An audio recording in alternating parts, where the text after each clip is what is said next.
Bienvenue, madame, messieurs. Vous êtes donc nombreux à nous suivre. Vous nous suivez partout dans l'ensemble de la République. Nous sommes sur Congo 26. Donc, vous nous suivez à Buta, vous nous suivez au Kasaï, vous nous suivez dans toutes les grandes villes. Dans toutes les grandes villes. Merci pour vos appels. Vous nous avez appelé à partir des Bunia. Nous allons faire les points de ce qui se passe là-bas actuellement avec tout ce qui est décrit là-bas.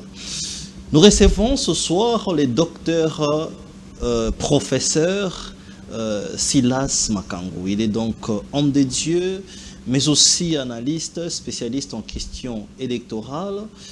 Vous savez que nous avions présenté une émission qui suscitait beaucoup plus de questions, où vous aviez posé plusieurs questions.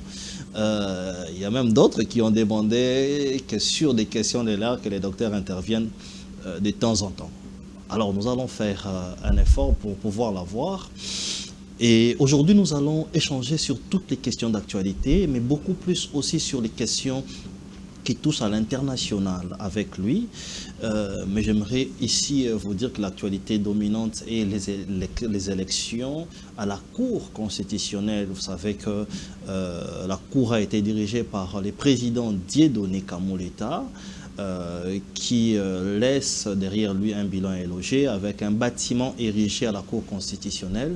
Nous allons parler de son bilan sur nos émissions suivantes, bien évidemment, mais aussi sur la question, entre guillemets, de l'exil ou pas de Constant Moutamba. Nous allons en parler, mais nous restons là pour essayer de vous éclairer. Donc nous attendons la vraie version, voilà pourquoi nous appelons ces plateaux vraie version.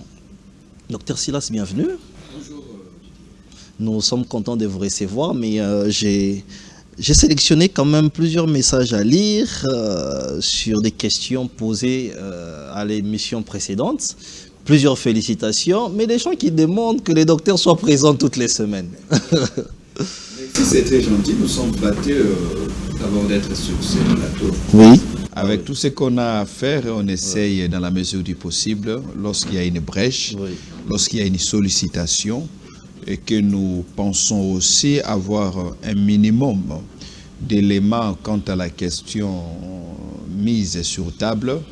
Nous ne manquons pas à répondre à l'invitation, d'autant plus que le partage des connaissances est pour nous, à notre niveau, considéré comme une vocation, comme un apostolat. Exactement. C'est-à-dire nous aimons bien échanger, partager les connaissances pour que nos concitoyens soient éclairés.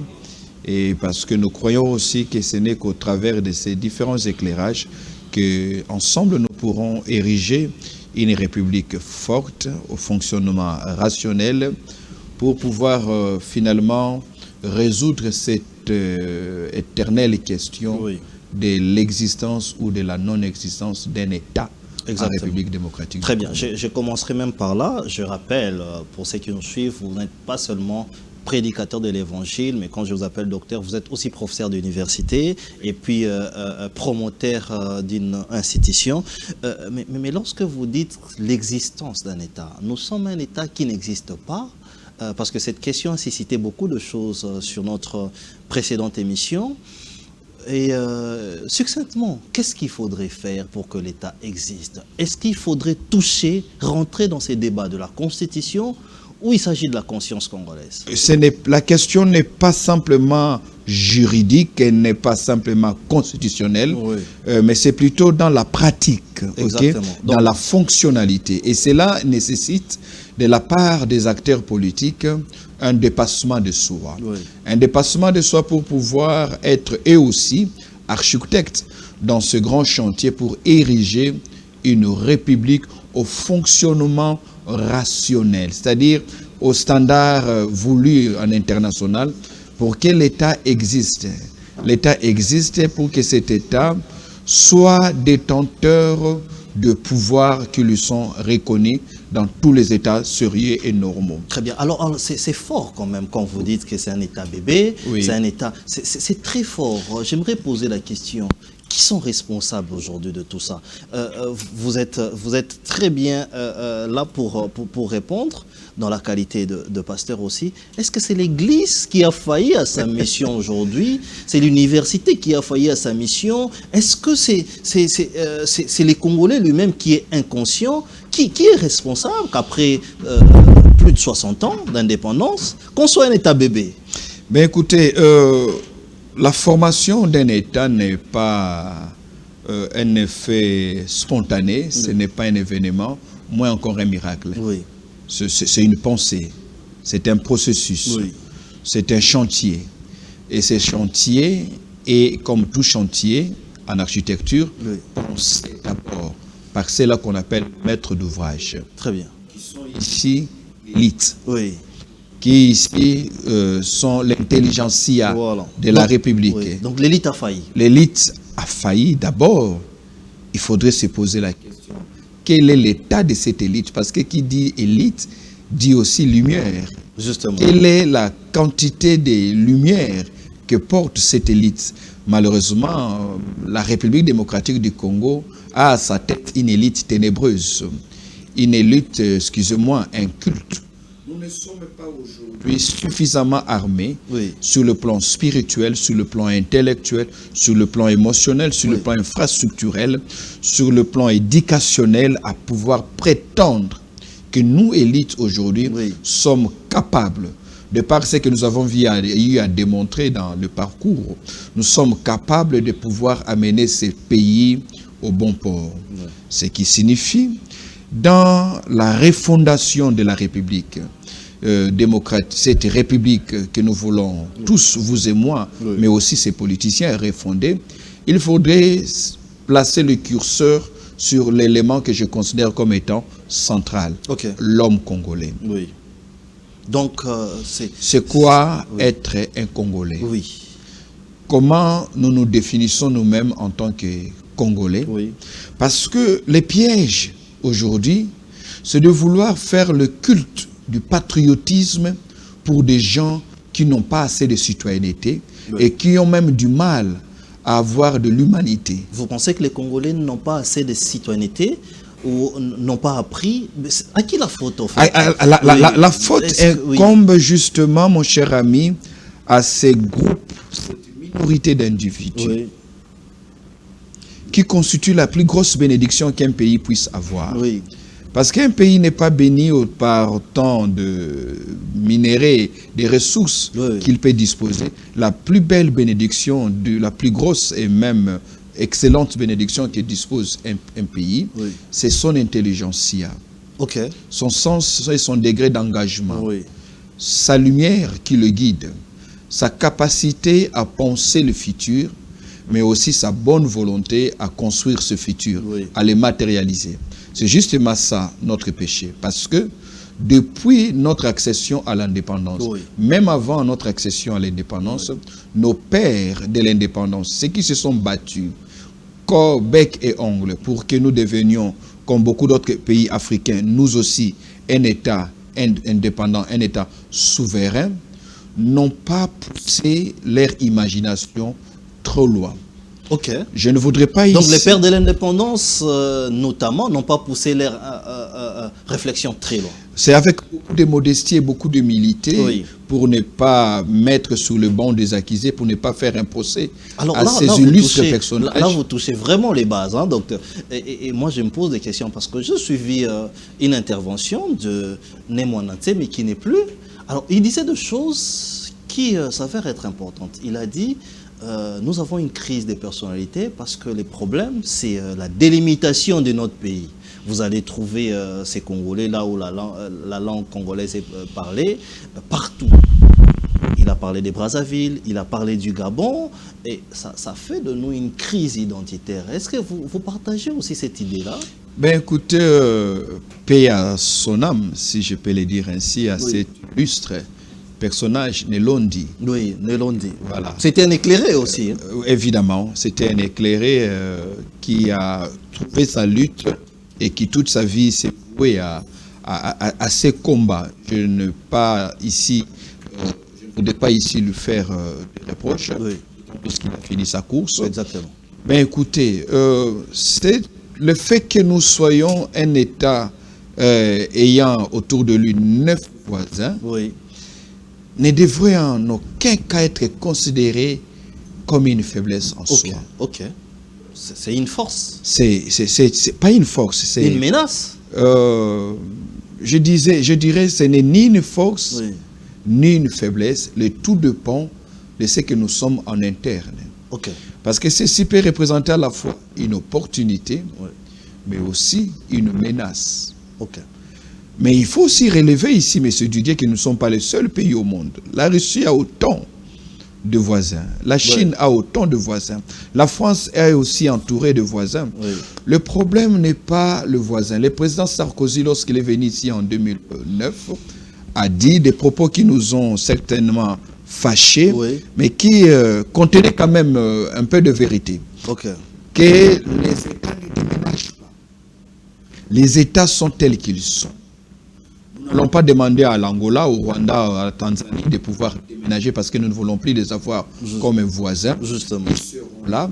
C'est à nous maintenant de pouvoir élaborer Oui. une intelligence géopolitique Oui. pour pouvoir savoir comment survivre entouré de 9 voisins sans que ceci ne constitue une menace pour nous, mais plutôt une opportunité en termes d'échange, mais aussi mettre en place une politique étrangère qui nous permette d'avoir une certaine ascendance et un mot à dire par rapport à ces États, parce que cela dépend aussi de notre survie en tant qu'État. Très bien. Mais ça reste dans le discours, docteur. Pourquoi? Parce qu'aujourd'hui, exactement, nous sommes agressés même et menacés, c'est-à-dire nos voisins constituent aujourd'hui une menace. Et c'est les Rwandais aujourd'hui qui nous agressent, qui utilisent d'autres Congolais, bien sûr. Mais lorsque nous regardons, ça sera après d'autres pays qui sont en desserte d'eau, par exemple. Et il y a tout ça. Ben écoutez... Mais les problèmes aujourd'hui, cette élite-là, qu'est-ce que l'élite doit faire? Est-ce que nous sommes dans une position où nous devons faire quelque chose, ou nous devons pleurnicher? Et qu'est-ce que nous devons faire? Si l'élite doit faire quelque chose, qu'est-ce que l'Église aussi doit faire? Écoutez, je ne sais pas pourquoi vous voulez tout le temps ramener l'Église dans un terrain où elle n'est pas acteur. L'Église n'est qu'un acteur de la société civile, c'est-à-dire un acteur de 3e rang. L'Église n'a pas la gestion quotidienne de la Res Publica. L'Église ne dicte pas. D'ailleurs, il faudrait rappeler ici, en toute modestie, mon cher ami, que l'Église existe par l'autorisation de l'État. Ce n'est pas l'Église qui fait exister l'État, mais c'est l'État qui fait exister l'Église. C'est-à-dire, c'est l'État qui... L'Église, ça reconnaît qui opère au Congo sans l'autorisation de l'État. Donc, pas la charge, la manette institutionnelle de l'État, je ne vois pas pourquoi on doit tout le temps renvoyer l'Église. Certes, l'Église, dans sa... Elle a une responsabilité d'ordre moral et spirituel, mais aussi de par l'exemplarité qu'elle doit enseigner, on peut condamner l'Église de ne pas suffisamment avoir eu à faire son travail en termes d'éducation. Mais je pense qu'ici, en toute humilité et en toute honnêteté intellectuelle, le premier responsable, c'est l'État. Pourquoi l'État? Parce que cet État est d'abord faible, cet État est inconscient. Mais puisque l'État, c'est avant tout aussi ses animateurs, donc on revient pour faire les reproches, non pas un procès, aux animateurs, aux acteurs. Je reviendrai pour dire ce que je disais tantôt. Déjà à l'avant, notre accession, bien avant notre accession à la souveraineté internationale, nos pères de l'indépendance n'ont pas eu une vision claire de ce que devait être cet État qu'ils voulaient souverain et indépendant. Il y a un sérieux problème. Il suffirait de voir comment s'est déroulée la table ronde politique et la table ronde économique. Du 20 janvier au 20 février, lorsque il y a la table ronde politique, toute la classe politique de l'époque était là. Pour une première fois, la classe politique congolaise s'est conjuguée dans l'unanimité pour exiger même la libération de Lumumba, mais lorsqu'il est question au mois d'avril de la table ronde économique, la plupart des grandes têtes, de grandes figures ont séché. Ils se sont fait représenter par leurs délégués, par leurs conseillers. Ils ont séché donc. Ils ont séché. Pourquoi ils ont séché? Parce que la priorité pour eux, c'était les départs du Belge et nous allons prendre nous-mêmes les manettes. Ils n'ont pas compris l'enjeu économique qui gravitait autour de notre accession à la souveraineté internationale. C'est qui va d'ailleurs très tôt déboucher, déjà le 11 juillet, à la sécession katangaise et au mois d'août à la sécession kassaïenne. C'était déjà un mauvais départ. Pourquoi mauvais départ? Parce que l'élite congolaise, politique soit-elle, jusqu'aujourd'hui, continue à pêcher en termes de projection. Quel État voulons-nous avoir? Il continue à pécher parce qu'il ne veut pas définir et doter à la République une mission, une vocation. Ce n'est pas à Dieu de donner à la République une vocation, mais c'est à l'élite de dire, voilà ce que nous voulons être. Nous voulons jouer comme rôle ceci. Parce que en géopolitique, le pôle qui va occuper un État dans le concert des nations est déterminé par le rôle que cet État se donne. Ce n'est pas aux autres de nous fixer un rôle à jouer, mais c'est à nous-mêmes de nous fixer un rôle. Or, déjà, lorsque vous l'histoire de la République démocratique du Congo, depuis les temps du Congo, lors de la conférence de Berlin, vous allez vous rendre compte que les 14 puissances qui ont été à Berlin ont donné à la République démocratique du Congo une mission. Quelle était la mission? Exister pour tout le monde sauf pour elle-même, pour soi-même. C'est-à-dire être un espace ouvert où chacun pourrait vaquer à ses besoins, satisfaire ses besoins jusqu'au jour. Un espace ouvert, l'accès libre au bassin du Congo, parce qu'on a estimé que ce pays devait être en principe un condominium, c'est-à-dire un bien appartenant à tout le monde, et vous savez, ce qui appartient à tout le monde n'appartient à personne.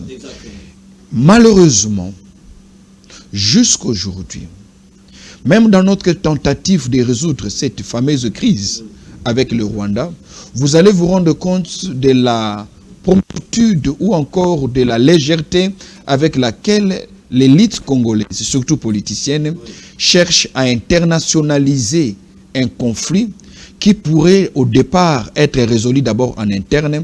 Et aujourd'hui, vous avez cette pluralité de pôles. Donc, nous c'est-à-dire vous avez Doha, vous avez Luanda, vous avez maintenant Lomé, vous avez Washington. Pourquoi? Parce que jusqu'à présent, nous sommes incapables de définir les choses. Alors, docteur, tout ce que vous dites, j'ai envie de vous poser une question. Comment peut-on faire aujourd'hui pour redevenir un État? Par où commencer? Prenons conscience, mon cher ami. Prenons conscience des personnes.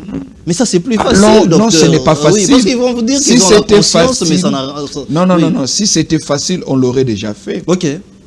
C'est la difficulté ou encore ce qui semble impossible, entre guillemets, c'est cette capacité de se dépasser, de discuter la République au-delà de colorations politiciennes, de sortir les débats des quartiers généraux des partis politiques et des plateformes politiques pour le mettre sur la place publique, entre guillemets, et pouvoir échanger.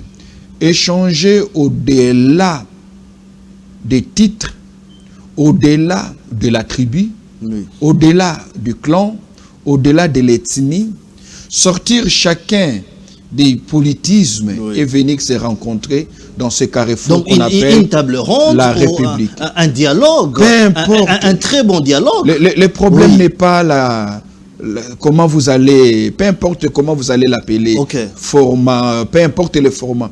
Mais ici, il est question de s'asseoir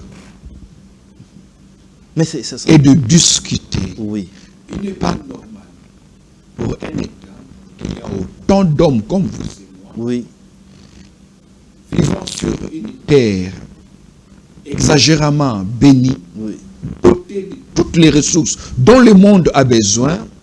C'est-à-dire, si hier, Léopold a toutes coupé les mains à nos parents à cause du caoutchouc, si on nous fait la guerre à cause du coltan, demain on nous fera la guerre à cause de l'eau. Demain on nous fera la guerre à cause de nos bois. Exactement. Donc ce qui signifie, demain on nous fera la guerre à cause de nos terres arables, qu'on évalue aujourd'hui à plus de 5-20 millions d'hectares. Exactement. Alors, aujourd'hui, il est question de sortir de soi pour nous rencontrer dans ce qui nous unit, c'est-à-dire les destins de cette République. Très bien. Et pour cela, il faudrait rencontrer le vœu de Lumumba qui disait que la République démocratique du Congo est grand, mais il n'est pas plus grand que nous, il exige de nous de la grandeur. Malheureusement, c'est cette grandeur qui nous fait défaut. C'est ce déficit en termes de grandeur qui nous empêche de débattre. Vous savez, aujourd'hui, pour nous autres même, permettez, pour nous autres intellectuels, nous autres qui n'avons aucune affiliation dans aucun parti politique, nous avons du mal à venir sur vos plateaux de télévision et débattre parce que les échanges intellectuels n'existent presque plus. Justement. Ce sont des échanges politiciens. Politiques et donc, sectoriels même. Voilà. Parfois ethniques. Ce sectarisme-là empêche à l'intellectuel congolais de mettre son opinion, minime soit-elle, qui pourrait aider la République à se retrouver. Donc aujourd'hui, il faut dépolitiser notre société. On l'a trop politisée, on l'a trop spiritualisée. Il n'y a pas un problème de Dieu ou de Satan. Il n'y a pas un problème de Dieu ou de Satan dans la gestion de la République. C'est un problème d'homme. C'est pas Satan qui envoûte aussi. Pourquoi il serait-il plus Satan chez nous et moins Satan en Chine? Pourquoi serait-il plus Satan chez nous et moins Satan, excusez-moi, en Côte d'Ivoire? Pourquoi serait-il plus Satan en République démocratique du Congo et moins Satan au Brésil? En fait, le problème, c'est ce déficit d'humanité qui nous cherche, qui nous pousse à trouver des bouquets. Alors, docteur, j'aimerais vous poser une question sur ma question précédente. Il y a eu plusieurs débats, aussi politiques, bien que nous devons dépolitiser, comme vous le dites. Mais lorsque vous parlez d'un cadre idéal de réflexion, c'est là qu'il faut définir les choses. Il y a d'autres qui pensent qu'il faut un pacte. Par exemple, les prêtres catholiques qui pensent qu'il faut un pacte de paix pour que tout le monde s'assoie.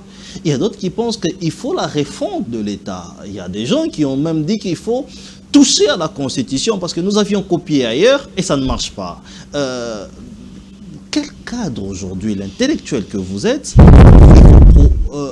proposer aujourd'hui? Qu'est-ce qu'il faudrait faire? Parce que ça paraît abstrait que nous devons réfléchir comme ça, mais comment prendre cette démarche? Comment les faire? Vous savez, il y a Rodolphe Kellen, biologiste, géographe, qui est un des initiateurs de la géopolitique en tant que discipline, a toujours conçu l'État comme étant une entité vivante. Et en tant qu'entité vivante, un État peut naître, il peut grandir, faire son parcours, il peut tomber malade, et s'il n'est pas bien soigné, il peut mourir. Il peut rester aussi un bébé. Il peut rester aussi bébé, un état malade, un état comaté, dans le coma. La vie au niveau d'un état est dynamique. Pas seulement à cause de la dynamique de la vie interne, mais aussi à cause de la dynamique en international qui oblige les États à s'amender, à mener des réformes pour ne pas rester en retrait quant à l'évolution.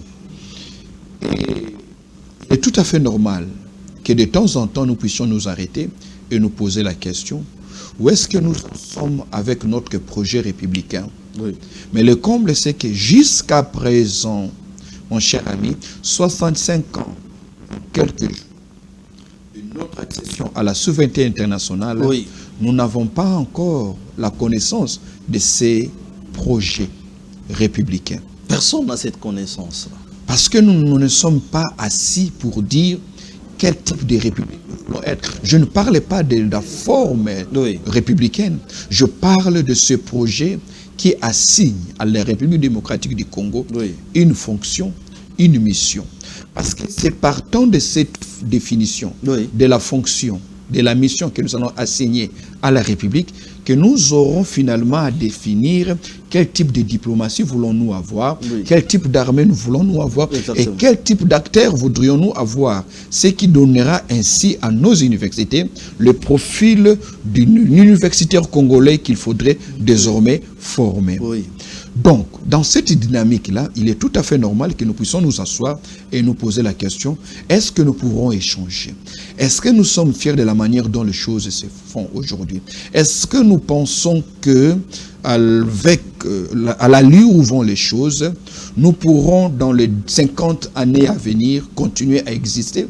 N'allons-nous pas subir, nous aussi, le sort du Liban pour ne pas être libanisés? N'allons-nous pas nous aussi subir la somalisation, c'est-à-dire l'état d'un non-état dans un état? Est-ce que nous n'allons-nous pas nous ne sommes pas déjà un non-état aujourd'hui dans un état? On se pose des questions. Parce que quand on sort sur la route, dans la capitale, on se pose des questions. Il suffit de sortir pour se rendre compte qu'il y a une absence flagrante de l'État, de l'autorité de l'État. Là, nous sommes encore en plein capital. Et je ne vous dis pas ce qui se passe dans les milieux reculés. Non, mais ça, c'est encore pire. Ce qui justifie quelque part l'existence de plus de 260 groupes armés aujourd'hui. Justement. Donc, il faut s'asseoir, il faut réfléchir. Mais est-ce que s'asseoir et réfléchir nécessite le partage du fameux gâteau après? Est-ce que s'asseoir et réfléchir devrait mettre une parenthèse dans le fonctionnement institutionnel de l'État? Je ne pense pas. Ça ne doit pas aboutir à cela. Si ça a toujours été le cas, c'est parce que nous voulons faire de la réflexion un événement. Alors que pour une république sérieuse, la réflexion devait être un exercice quotidien. Très bien. C'est pour ça que les universités existent. C'est pour ça que le think tank existe. C'est pour cela que les intellectuels existent. Voyez-vous? Très bien. Alors, docteur, vous aviez dit quelque chose. Vous avez parlé de Doha et Luanda. Moi, j'aimerais savoir. Nous sommes un pays à plusieurs conflits. Vous avez parlé de groupes armés, ce sont des conflits et de frustrations. Aujourd'hui, on parle de Goma et autres, c'est des conflits et frustrations. Est-ce que la bonne solution, c'est s'asseoir ou encore les solutions que nous prenons, par exemple Doha, Luanda, par-ci, par-là, ce sont des mauvaises solutions et tellement éphémères? Ben écoutez, face à un corps malade, mais présentant un tableau avec plusieurs anomalies, plusieurs pathologies, il n'y a pas une seule thérapie que l'on qualifierait de thérapie magique. Il n'y a pas une solution qui, à elle seule, pourrait résoudre tous les problèmes de la République en une année. Il n'y a pas une solution. Parce que nos problèmes se sont endurcis avec le temps. On y a à connaître de mutations, de problèmes sociaux qui sont devenus des problèmes sécuritaires, des problèmes d'ingouvernance qui aujourd'hui sont devenus des problèmes sociaux, d'où il faudrait avoir de la hauteur. De la hauteur pour prendre une certaine distance et faire un diagnostic rigoureux. Pas un diagnostic qui cherche à donner au peuple ce qu'ils veulent. Sinon, on quitte le circuit du leadership véritable. Parce que le leadership véritable ne donne pas au peuple ce qu'il veut. Il donne au peuple ce dont il a besoin, ce dont le peuple a besoin. Alors pour ça, nous devons savoir que nous sommes face, il faut mettre en place une recette des solutions. C'est-à-dire qu'il y a une multiplicité de solutions. Mais le comble, c'est que même quand nous proposons des solutions, nous n'allons jamais au bout de ces solutions. Nous nous limitons quelque part. Nous n'allons jamais au bout de l'application de ces solutions. Nous ne terminons jamais la cure. Voilà pourquoi nous retombons malades. Donc vous dites qu'il faudrait aller dans plusieurs solutions, c'est-à-dire nous louons ce qu'il y a comme solution déjà, accord ça et là pour parler et rajouter d'autres. Il faut être présent sur le front diplomatique. Oui. Pourquoi être présent sur le front diplomatique? Parce que sur le front militaire, nous avons monté nos insuffisances, oui. Nous avons montré nos insuffisances, nos limites. Oui. Les reconnaître n'est pas une fatalité. Nous sommes présents sur les plans diplomatiques ou non? Jusque-là. Ben écoutez, quand je parle de la présence diplomatique, c'est d'essayer de résoudre une question sécuritaire par des moyens non militaires. Ok. La présence n'est pas simplement le fait d'être présent dans tel forum ou d'être devant telle caméra et dire ça ou cela. Oui. La présence diplomatique signifie ramener des solutions par des voies pacifiques, solutions qu'on n'a pas pu décrocher par des voies militaires.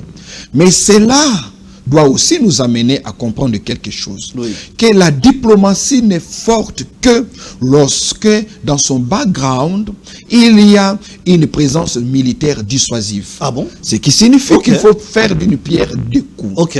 Parce que la force de la voix que porte le diplomate est soutenue par la machette tranchante du militaire ou encore de son kalachnikov. Donc on peut dire que ce n'est pas que la perspicacité de l'animatrice ou animateur de ces ministères. On parle aujourd'hui de la diplomatie. Il y a la ministre Thérèse Kayekwamba qui est félicitée de partout. On a vu comment on leur fait des éloges. Mais je peux vous rassurer vous nous dites que ça ne donne pas un résultat. Je peux vous rassurer que la Mineta Thérèse Kayekwamba est une excellente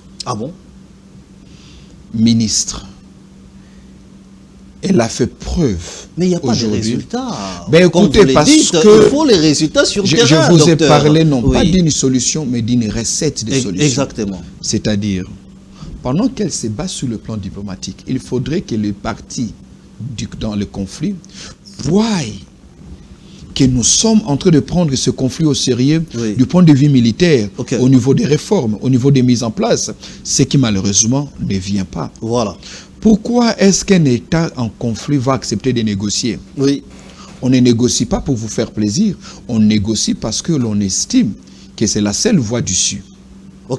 On négocie parce qu'on estime que sur le plan militaire, on ne saura plus gagner la République démocratique du Congo. Donc, nous n'avons que le choix d'accepter ce que la République nous propose, du point de, en des termes beaucoup plus pacifiques.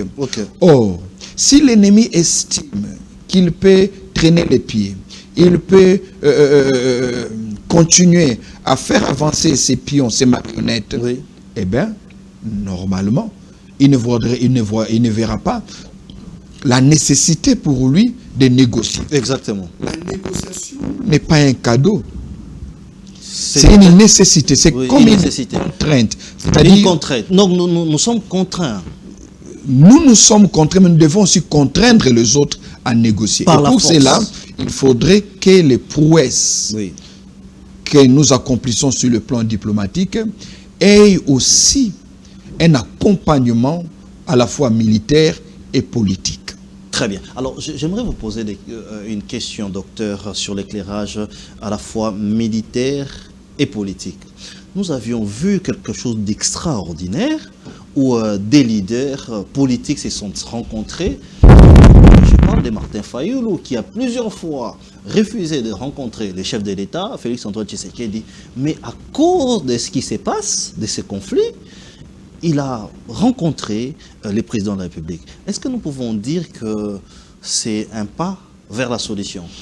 Ben écoutez, d'abord il faut féliciter parce que plus de 7 ans, il s'est regardé en chien de faïence. Justement. Tom et Jerry, si je peux emprunter les termes. Plus que même Tom et Jerry. Alors aujourd'hui, s'ils peuvent se voir pour échanger sur l'avenir de la République, je pense que ça c'est quelque chose à encourager. Mais la grande question est celle-ci.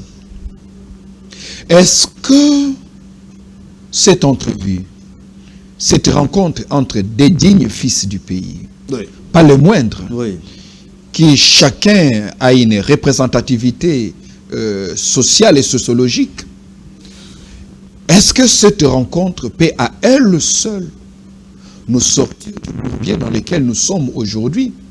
Je dirais non. Non. Parce que notre problématique a dépassé la grandeur des individus. A dépassé nos égos, a dépassé la notoriété même des individus. Pourquoi?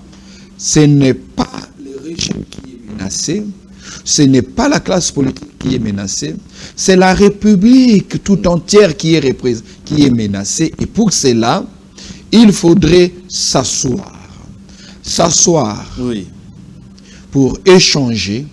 Et je pense qu'aujourd'hui, ce que le président de la République a essayé de faire avec son conseiller en charge des questions sécuritaires devait être un exercice continuellement adapté. C'était pas suffisant donc. Il faudrait continuer à échanger, à recevoir, à écouter les avis des uns et des autres, mais aussi à mettre très vite en place une équipe gouvernementale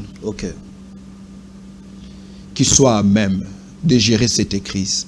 Parce que il me semble, à mon avis, que ce gouvernement en place fait un bon travail, mais comme si nous n'étions pas en guerre. Donc ils sont à l'aise, ils pensent pas... Je ne dis pas qu'ils sont à l'aise, mais on ne voit pas des gens se battre comme pour échapper à une élimination, comme le ferait une équipe de football.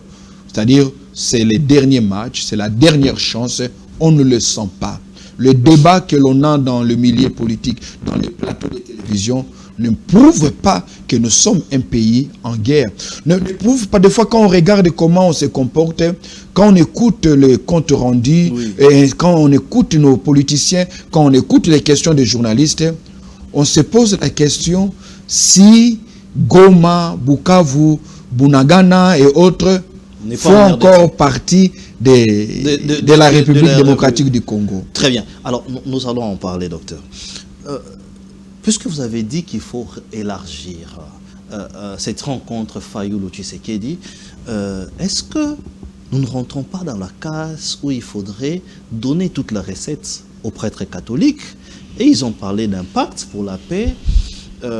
Ils ont même vu tout le monde, hein, ils ont vu toute la classe politique. Est-ce que ce n'était pas la meilleure carte qu'on laisse passer à côté comme ça? Ben écoutez, je pense que aujourd'hui, face à la situation, à l'urgence, à la menace qui nous guette, cette menace de la balkanisation, que je ne vais pas ici évoquer comme un épouvantail qu'on a souvent utilisé, mais aussi menace d'une implosion. Je pense qu'il serait sage d'écouter les pères des églises. Pas appliquer à la lettre ce qu'ils proposeront comme cahier de charges. Parce que j'estime que dans le gouvernement qui nous dirige, dans le régime qui nous dirige, qui préside à notre destinée en tant que République, il y a des hommes intelligents, il y a des hommes sages, qui savent détecter des probables pièges et comment le contourner. C'est-à-dire, il faudrait faire une distinction entre la nécessité de cette rencontre, dialogue, je ne sais pas comment vous allez l'appeler, peu importe le format. Le format n'est pas plus important que le contenu. De quoi allons-nous discuter? Exactement.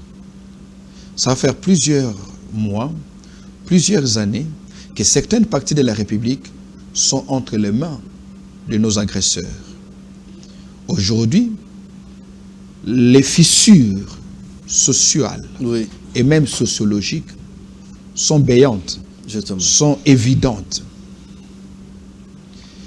La cohésion nationale devient la priorité de priorité. Mais et ça laisse de doutes, docteur. Lorsque ces mêmes prêtres catholiques sont pris en charge par les mêmes personnes qui nous agressent, docteur.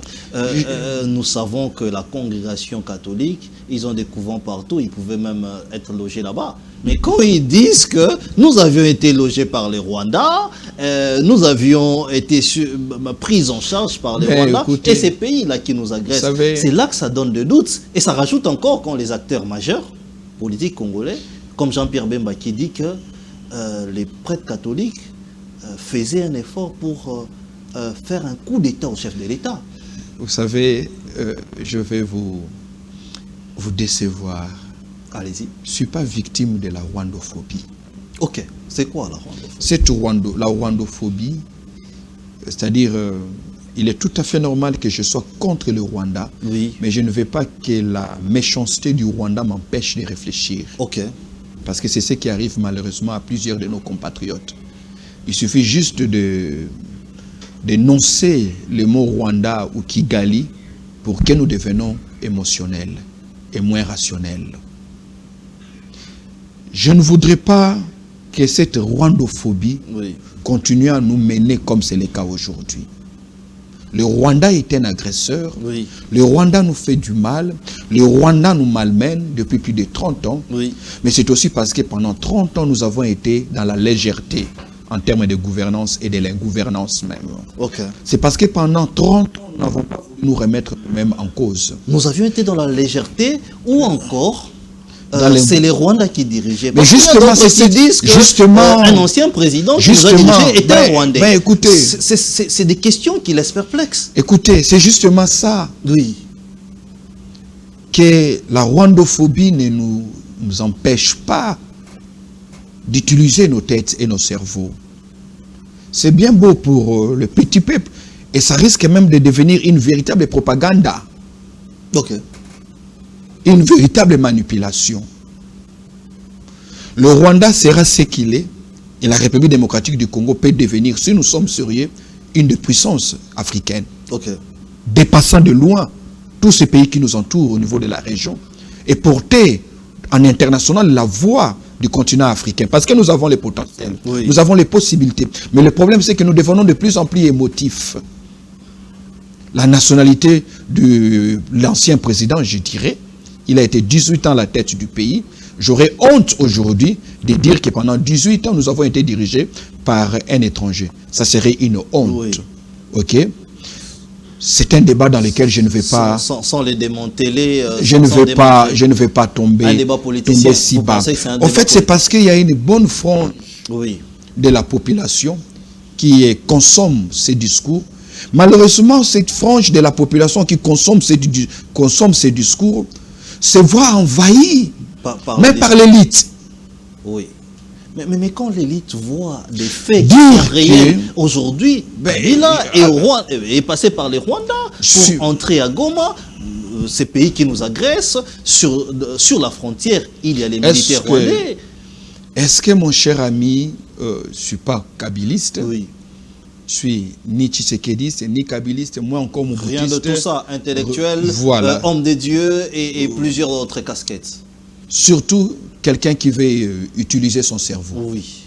En tout cas, je voudrais, jusqu'à la dernière minute qui me restera sous ce soleil, y faire usage de mon cerveau. Dieu ne me l'a jamais interdit. Oui. Ne tombons pas si bas.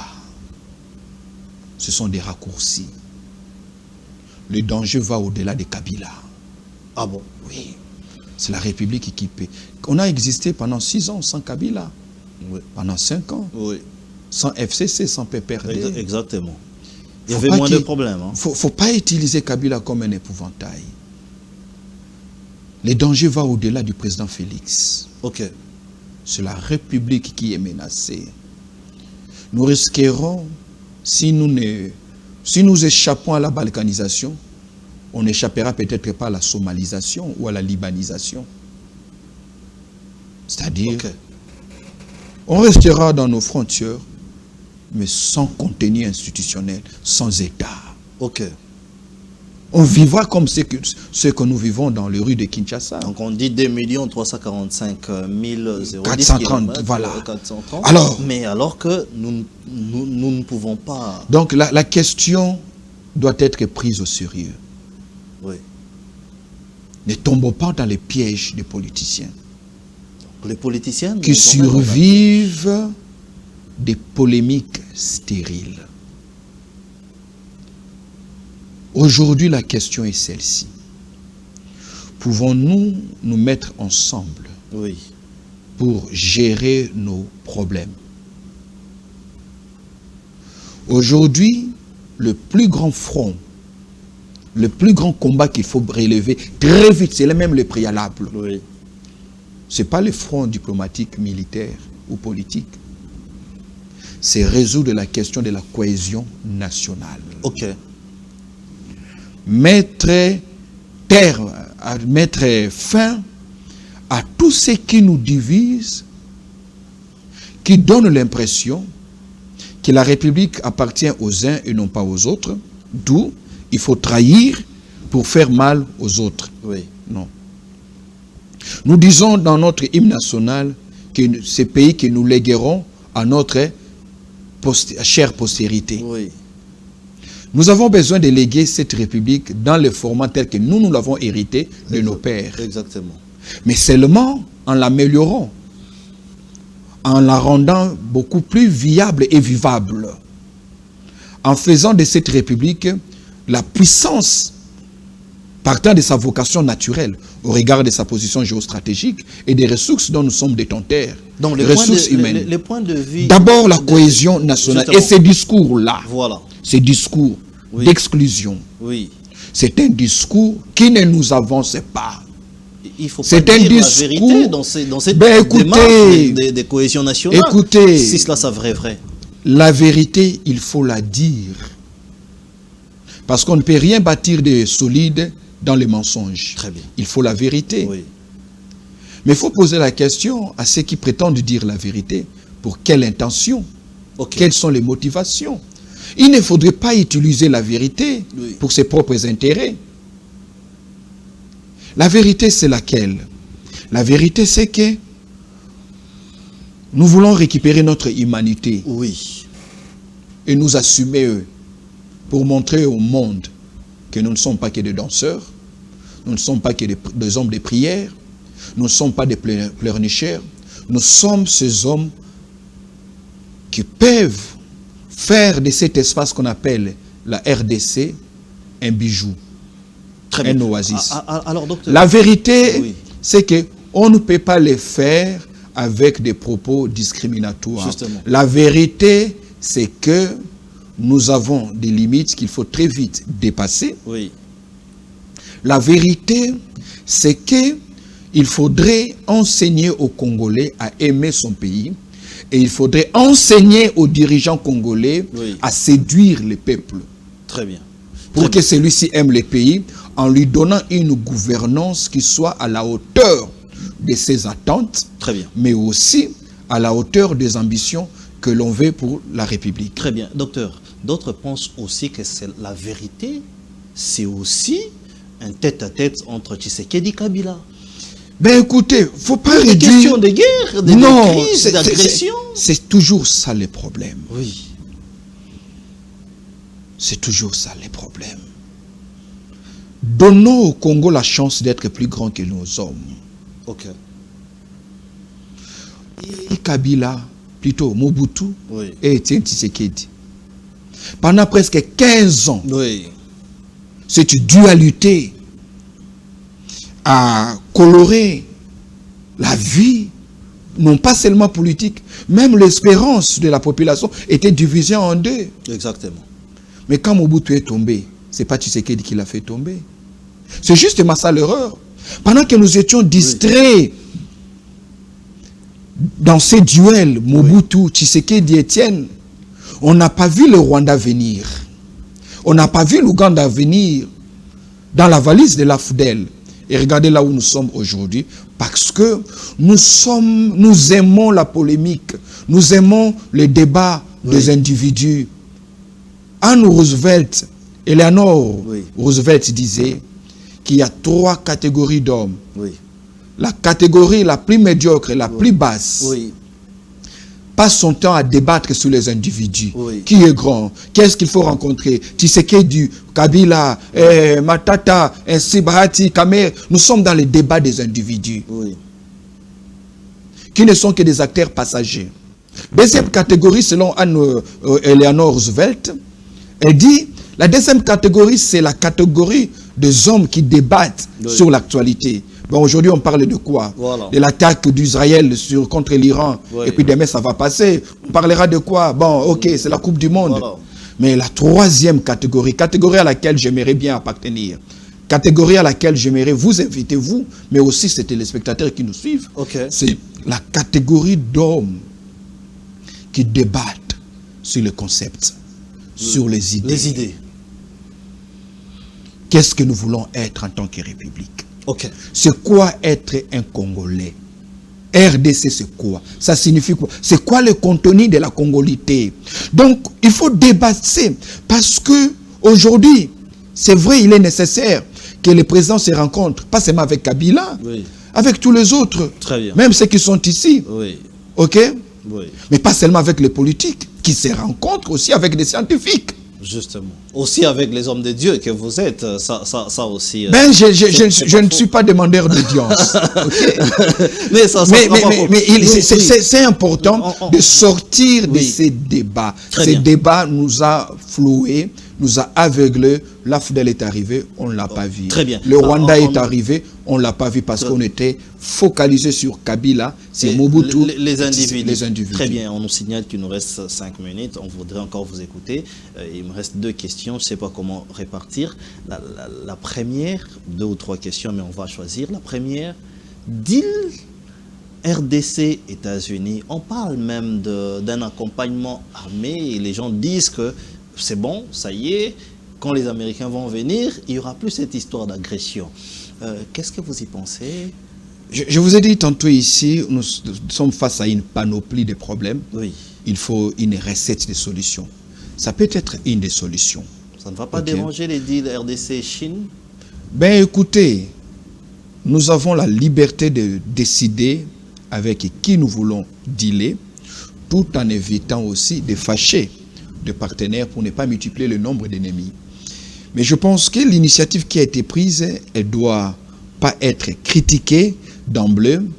Mais la question serait, est-ce que ce deal ne porte pas en lui-même le germe des conflits?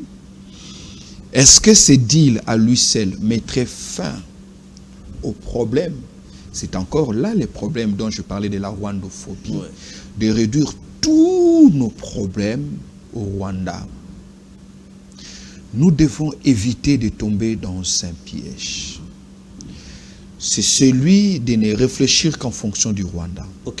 De construire une armée qu'en fonction du Rwanda. De penser une économie qu'en fonction du Rwanda.